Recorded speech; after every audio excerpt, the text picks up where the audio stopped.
Al Jazeera Podcasts. Hey there, it's Samantha. Now, if you're loving Now You Know, make sure you spread the word.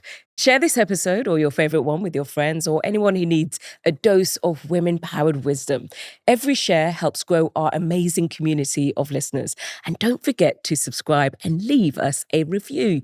It makes a world of difference. Now, let's dive into this week's episode.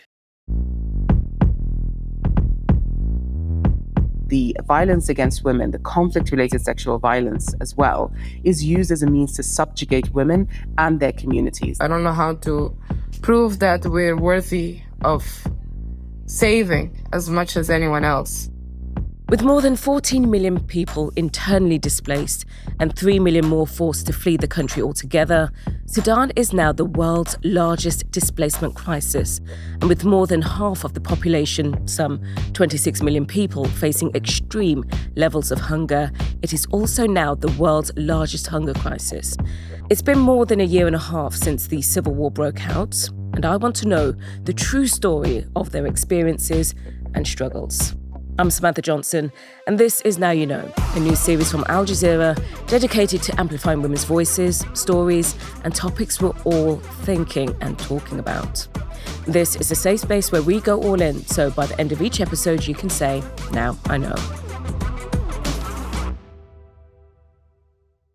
Omnia Mustafa is a 21-year-old woman who escaped the fighting in Sudan.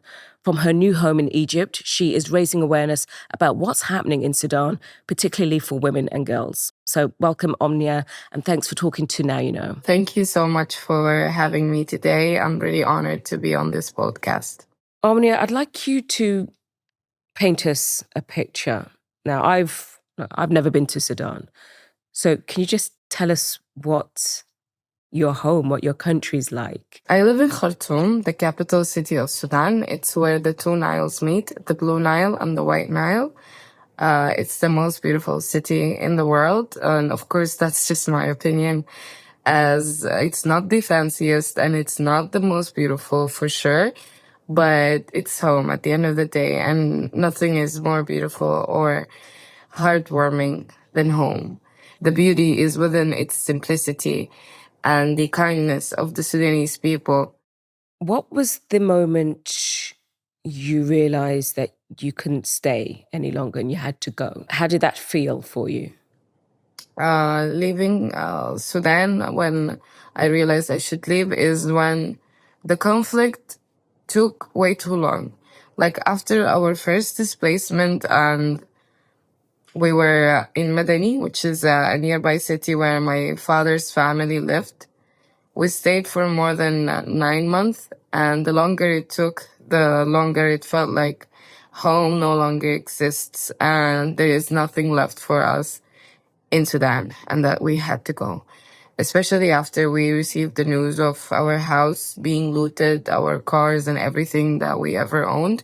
And we've seen pictures of it. The urge to just leave everything behind became stronger and stronger. Now, I believe you left with your mother, but your father is still there and you still have friends there as well. Are you able to talk to them? And, if you are, what are they telling you?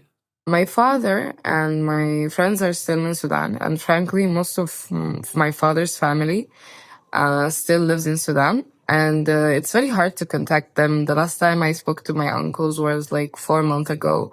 They still live in an active war zone. So it's really hard to reach to them. And there's also a huge problem with telecommunications blackouts. And it's very hard to contact people, even if they are in safer zones or safe areas. A lot of times there would be like a telecommunication blackout. The conflict in Darfur in 2003 saw extreme suffering. Is it worse now? Frankly, when the war in Darfur started, I was just a year old. So I'm not really familiar with anything that happened in that period, aside from like as it was happening, I cannot recall anything. And I guess that in itself is very devastating. as we all lived in the same country, but we had very, very different realities. As someone from the west of Sudan or southern Sudan and someone from central or northern Sudan, we had very different experiences. The war now is definitely more devastating as it has expanded to almost all of Sudan, and right now the death toll is still heavily underreported. Nobody knows for sure how many people have died. The amount of people I personally know who passed away due to this war is insane. And the Sudanese people have been dying for different reasons, like every reason you can imagine. Someone could die and they've been dying. Like, for example, whether it's getting directly assaulted, killed, bombed, injured, or lack of medical attention, lack of healthcare, or is it famine or illnesses, like there's malaria, there's cholera, there's a lot of diseases spreading in Sudan right now. As the healthcare system collapses, it's just horrifying. The degree of violence on its own is something else. Like the horrors they are experiencing is a different thing. Like the ways they're being killed, whether it's sexual assault, like getting bombed or getting tortured to death. So the level of suffering in Sudan is unimaginable. I understand this might be difficult to talk about for you, but I know that you've also been very vocal about getting Sudanese people's voices heard. At any point, do you feel like the stories aren't being heard or being received? I don't think the stories that are happening in Sudan are being heard in any shape or form. I feel like me and other Sudanese people are just in an echo chamber. We keep echoing each other's screams for help, and no one is actually listening. I feel like we're the only people that are losing sleep over the stories we hear happening to our people. I don't think anyone or there's any movement or anything that's happening that's making us feel heard or seen. Like it genuinely feels like our screams have no voice. Our stories fell on deaf ears, and that it just doesn't matter, to be honest. Because when some stories that I read are horrific in ways that are unimaginable. And I know for sure if that has happened anywhere else in the world, it would catch much more attention than it does when it happens in Sudan. Omnia, how do you feel about how this war is being covered in the media, especially in the international media? The international media is so biased against Africans and Black people in general. It's like the suffering of Africans does not make a good story, basically. It's something that the world has grown desensitized to and way too comfortable living with. I would say the Sudan is not nearly reported enough as the biggest humanitarian crisis in recent times. Even on social media, Sudan is usually brought up into the oppression Olympics, as I like to call them, and the whataboutism. But I've been on X and Instagram and a lot of spaces, and I've been monitoring or looking at the way people engage with Sudan, and it's just disheartening. There is not enough alarm, there is not enough compassion or empathy. It's nothing. There is no real movement for Sudan, and it's genuinely heartbreaking to see. It's very hard to exist in those spaces as a Sudanese person. There is so much suffering in Sudan that is preventable and avoidable only if we act now. So many people are suffering right now. I don't know what more can me and other Sudanese activists and the Sudanese people in general do to garner attention and care for Sudan. I don't know how to prove our humanity to people. I don't know how to prove that we're worthy of saving as much as anyone else. Please humanize the Sudanese people, and please see us as people worthy of saving.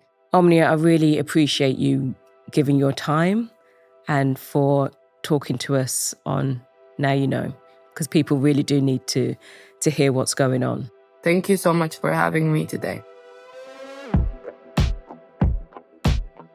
My second guest today is Kholood Khair. She's a Sudanese political analyst and the founding director of Confluence Advisory. She's been following this situation in Sudan for years and has worked hard to not let the world look away from the current crisis in Sudan. Look, Kholood, I can't thank you enough for joining us on Now You Know.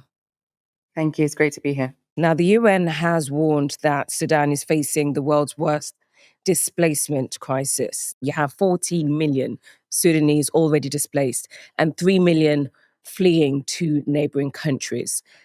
How did we get to this point? I think this war can be traced back, to sort of several inflection points. But I think what's most useful is probably the fall of Omar al-Bashir. There was a large revolution. It took place across most of the country in 2018.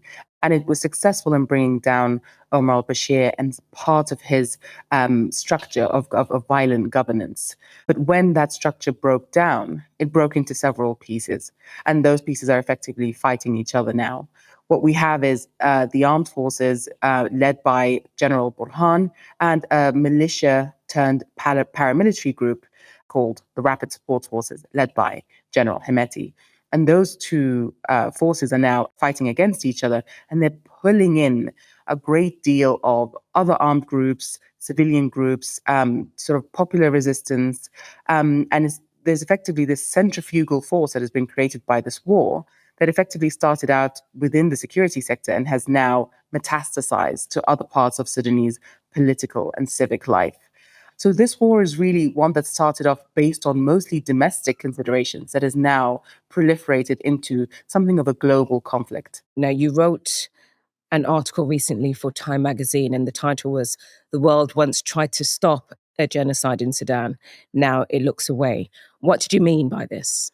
Well, 20 years ago, when the Darfur conflict first started, and very quickly we saw that the government of Sudan, through the Janjaweed, which later became the RSF, were waging this campaign of absolute terror and genocide against many groups in Darfur.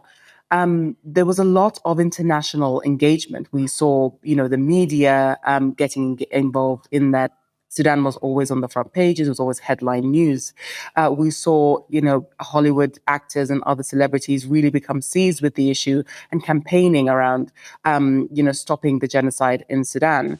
The indiscriminate bombing of innocent civilians is defined as a war crime in the Geneva Convention. If we are going to be the country that is about protecting innocence and standing up for people's rights, there's no better place than to start here.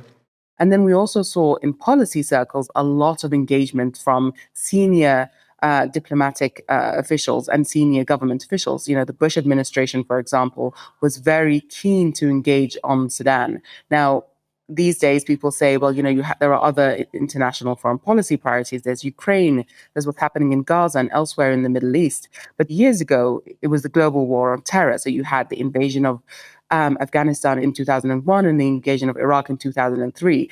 And the genocide in Darfur was taking place within that context. So it's not really a bandwidth issue. But I think there's a sense that this is just yet another war in a country that has been ridden with so many of these wars. But this war is both a continuation of what came before and absolutely unprecedented.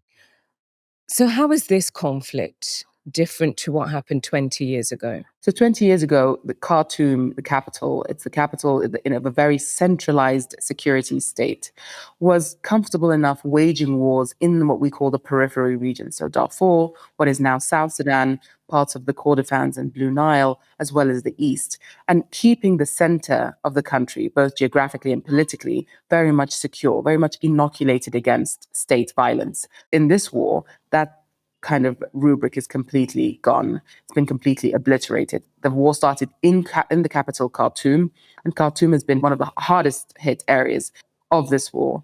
And so everything has been effectively disrupted by this war. And people are living in a sense that this war may come to them, even if they are in sort of what is known as safe areas. So there's been a total systemic collapse of the Sudanese state. And because of that, you have the entire population of Sudan effectively unable to access resources, completely at the mercy of warring parties, and effectively with no end in sight. There was something that I read in an article, and it just really stuck out at me. It said, Sudanese women have paid the price of this war with their lives and their bodies. Can you share any of the stories of the women that are going through this, that are living in this war right now? I think the first thing to understand is that there's been such a long and, embedded history of gender-based violence against women in Sudan for decades. Comes despite the fact, or maybe because of, the fact that Sudanese women are very, very active in social and political life, particularly compared to other countries in the Arab region. But this war in particular, I think it's no overstatement to say it's being waged on the bodies of women and children. I think that has been recognized even by the UN, which has largely been absent in the response to this war. And what we're seeing is that, the women of Sudan who have had to deal with, long histories of state-based violence waged against them are now experiencing far worse violence against them, against their bodies, than we've ever seen before. Of course, other parts of the country that are not new to this kind of state violence will sort of feel very much that this is a continuation of what came before. But even those, for example, in Darfur, women's rights activists say, we have never seen this kind of widespread violence meted out against our people, and in particular women. And the sort of the violence against women, the conflict-related sexual violence as well, is used as a means to subjugate women and their communities. The desecration of women's bodies, which has been long used by the state as a means of control, is now being used in a much wider and in a much sort of larger scale. But I think in particular, the RSF, the Rapid Support Forces, have been instrumental in really using violence against women as a means to subjugate communities, because they don't see very much that women are anything but the spoils of war. They have very publicly said this in several social media videos that they themselves have taken. There have been reports of sexual slavery of markets where women are sold as chattel, where we have very young girls are married off to sometimes, by their families to these RSF soldiers in exchange for protection. The war has created a climate where women are unsafe, and where oftentimes it is their bodies that decide effectively if their communities live or die. What that has meant is that, women today in Sudan and girls are living under a sort of a cloak of both terror and an incredible acute amount of violence that I think will be very difficult for many of them to recover from, but also very difficult for Sudan as a country to recover from. You said that some of the women have been sold off. Who are they being sold off to? So there have been several reports. The sort of markets where these women, and particularly young girls, are being sold off vary, and they've been reported all across the country, in parts of Darfur, even in parts of the capital, where we have heard of abductions for women to be sold off elsewhere. And this is done by the Rapid Support Forces, which is based on a sort of ethnic militia that spans all across the Sahel. And of course, families are trying to recover their daughters, but oftentimes they're unable to do so. And this leaves huge scars within these families. And we don't know what the fate of these women is, but we can guess. We have seen, even within Sudan, even within sort of relatively safe parts of the country, reports of sexual violence, reports of sort of women being forced to have sex with soldiers in exchange for money, in exchange for protection, by soldiers of the Sudanese Armed Forces. It is much, much worse in areas that the RSF control, because effectively these soldiers are not only behaving with impunity, they're also behaving sort of outside of the watchful eye of any kind of command and control structure. So knowing that women in Sudan right now are going through this? How are they coping? Across the board, what we're hearing is that women are, effectively facing these traumas alone. It is only amongst other women that have faced similar trauma that they might find some respite. But the international humanitarian industry has not been very quick or very sufficient in responding to this. Why aren't they quick to react to this? I think in general, the response to the war in Sudan has been lackluster at best from the international community. We haven't seen the money, the resources, as we have seen, for example, in other crises. We're not seeing member states of that, across the board, really putting in the amount of money that is required to have an adequate response, particularly to sexual, gender-based violence and conflict-related sexual violence. We're not seeing, sort of health kits. We're not seeing post-rape kits really materialize in areas where they're needed. These organizations and agencies don't have the access to the front lines that are needed to mount a proper response. And this means that, women are effectively dealing with the sort of the bodily trauma of sexual gender-based violence, as well as the trauma caused by the bureaucracy and lack of response. We're seeing women really come together. Sudan's a very sort of patriarchal has a very patriarchal social system, and rape is often something that is causes a lot of women to be shunned by their communities, by their husbands. We've had many stories of women being divorced by their husbands after they've been raped by most predominantly the RSF. And of course, particularly if that rape results in a pregnancy, then the shunning becomes more common. Is there a story, a woman's story that really hit you to think, oh my God, I don't think it can get any worse, but it has? There was one particular story that we heard just in the past few weeks, which is that after the large scale attacks against civilians by the RSF in Jazeera state, there were women and sort of people of all different ages fleeing eastwards into relative areas of safety. And there was a story of one woman I think was particularly heartbreaking. She wrapped her baby in a blanket and ran through the fields in Jazeera going eastwards until she got to a relatively safe area after having run miles and miles and miles in absolute terror.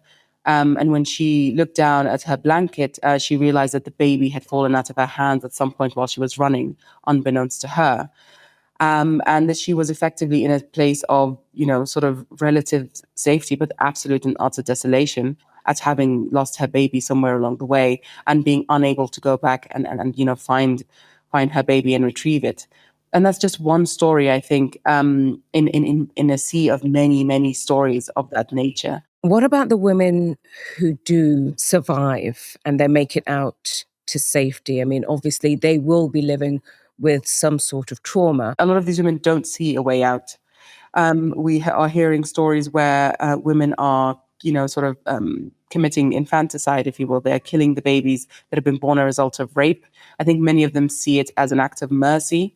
In certain communities, if you have a child that is born out of, for example, an RSF soldier, that child may not have a very good life. We're also seeing, we're also hearing reports where women are themselves committing suicide after rape so that they don't have to live with the shame, so that their communities don't have to live with what they see as the shame of their rape. This central point, I think, which is that the shame does not belong to those who have been raped, but those who do the raping. And I think it's very difficult to make that case, unfortunately, in a landscape, a political landscape where impunity has been so deeply woven into the political history. And so we need to, as this war continues, even if we're not able to end the war, really try and sort of undo some of these very harmful narratives about what constitutes shame and how the experiences of people who are effectively trying to survive, and also their perseverance and tenacity is really, I think, the building blocks of what could come next. The people of Sudan should not be defined by the worst that has happened to them, but what they do in spite of the worst that has happened to them and how they plan on, sort of building what comes next. And finally, Kholood, do you feel like Sudan has been forgotten? no one who is Sudanese can forget exactly what this war has wrought. I think those who, and sort of looking more globally, who are forgetting Sudan, absolutely have the luxury of doing so. But Sudan is a country that is seeing the world's worst humanitarian crisis, the world's worst displacement crisis, the world's worst hunger crisis by scale, and the world's worst protection and, of course, child protection crisis, all rolled into one. And so it's unconscionable to me that we would even be having a conversation where we can use the word forgotten with a conflict like Sudan's. I don't think policy makers and decision makers need to wait for headlines to act, particularly when they have the information already at hand. And I think, sort of calling Sudan a forgotten crisis is quite a convenient way of saying, of sort of justifying why it has received such little policy and humanitarian support. And I don't think we can continue to really tolerate that kind of wording of Sudan being forgotten. Sudan is being purposefully, very intentionally, deprioritized in many parts of the world. And it's also being effectively left to fester because it's not seen as a sort of international priority in today's current geopolitical context. Kholood, I appreciate you coming on to Now You Know and for continuing this much needed conversation about Sudan and just keeping it out there, keeping it going. So I appreciate you. Thank you. Thank you. And thank you for covering Sudan. I think it's very important. Thank you. So now you know what it's like for women and girls in Sudan and why the world shouldn't look away. Thank you to Kholood, Khair and Omnia Mustafa for joining me today, and a special thanks to you for watching and listening to Now You Know.